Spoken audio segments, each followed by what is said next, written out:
Okay, welcome back to members of 121 Community Church in Grapevine, Texas, and our ongoing study in Jürgen Moltmann in Plain English by Morrison. We're going to take a look at Moltmann's most important book, The Crucified God.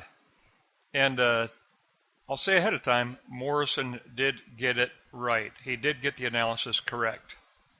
It is Moltmann's most significant work. When someone asked me if I would only choose one book for a person to read authored by Jürgen Moltmann, what would it be? And it would be The Crucified God. In fact, it should be read before The Theology of Hope. In all reality, it should be read before ever reading The Theology of Hope.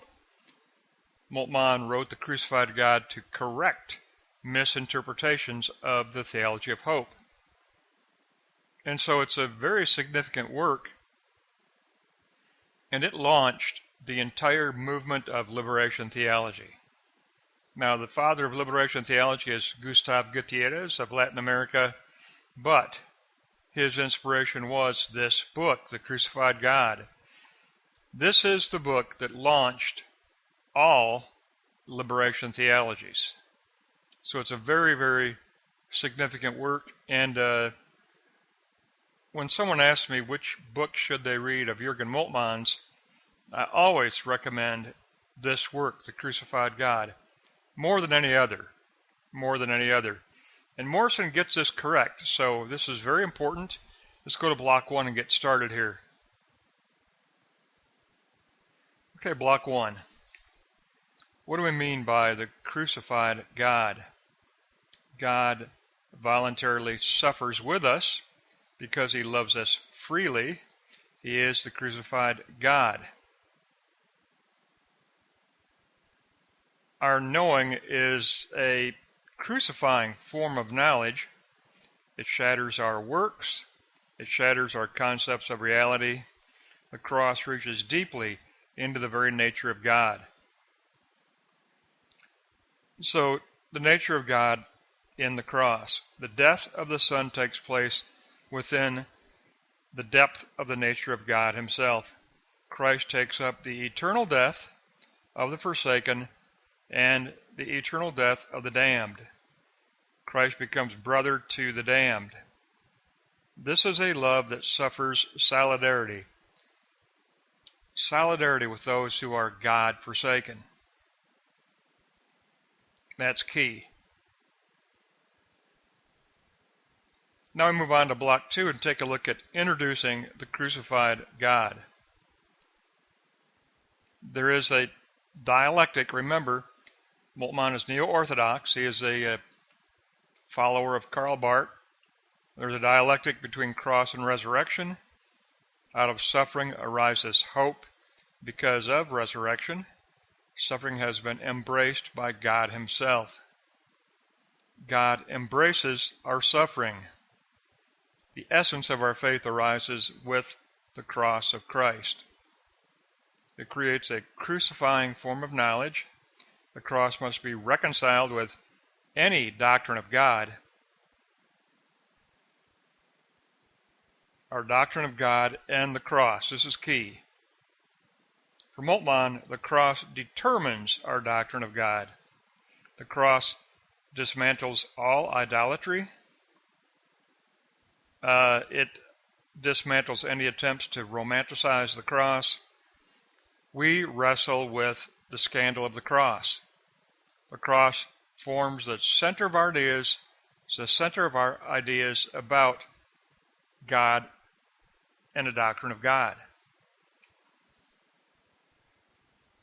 So the key statement there, the cross determines our doctrine of God. Let's move on to block 3 and take a look at the God who takes on our humiliation. The God who takes on our humiliation.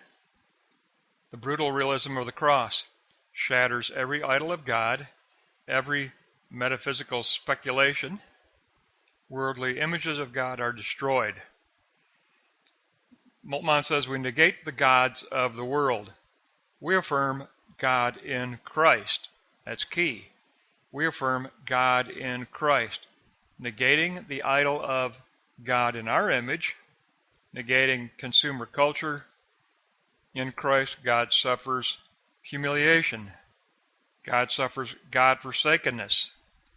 A theology of hope must first be a theology of the cross. That's why I say you must begin with the crucified God before you ever even read the theology of hope. That final statement is very critical. A theology of hope first begins with a theology of the cross. Let's do a quick recap and we'll wrap up here. In block 1, let's go to note 3. The nature of God is determined by the cross. The death of the Son takes place within the nature of God himself. That is critical. Moltmann says that over and over again. The death of the Son takes place within the triune Godhead. The crucifixion is a triune event. The death of the Son takes place within the nature of God himself. Christ takes up eternal death of the forsaken. Christ takes up eternal death of the damned. Christ is the brother to the damned. This is a love that suffers solidarity with those who are God-forsaken. Christ suffers solidarity with the God-forsaken. Christ cries out, my God, why hast thou forsaken me? Christ suffers God-forsakenness. God-forsakenness itself is taken up into the triune Godhead and overcome in the resurrection. Overcome in the resurrection. Block 2. It's all about the doctrine of God. Let's go to note 3. Our doctrine of God and the cross, key. The cross determines our doctrine of God. The cross dismantles idolatry. It dismantles romanticizing the cross. We wrestle with the scandal of a God who suffers. The cross forms the center of our ideas about the very doctrine of God. Very important. The doctrine of God doesn't determine our interpretation of the cross. No, the cross determines our doctrine of God. That's key, 3A. Circle it, underline it. The cross determines our doctrine of God. God takes up God-forsakenness itself into the triune Godhead and overcomes it in the resurrection. That is key for this book. That is key for understanding the theology of Jürgen Moltmann. Let's move on to block 3. Now in block 3, negating the gods of the world, we affirm God in Christ. Period. We affirm God in Christ. How do we determine a doctrine of God? By looking at Christ. We affirm God in Christ. We negate the idols of a God in our image. We negate consumer culture. In Christ, God suffers humiliation. In Christ, God suffers God-forsakenness.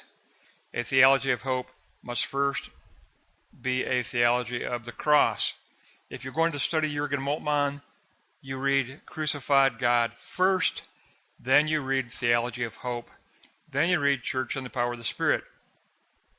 You don't read them in chronological order, because Moltmann wrote, he said later that he wrote the Crucified God to correct misinterpretations of the Theology of Hope.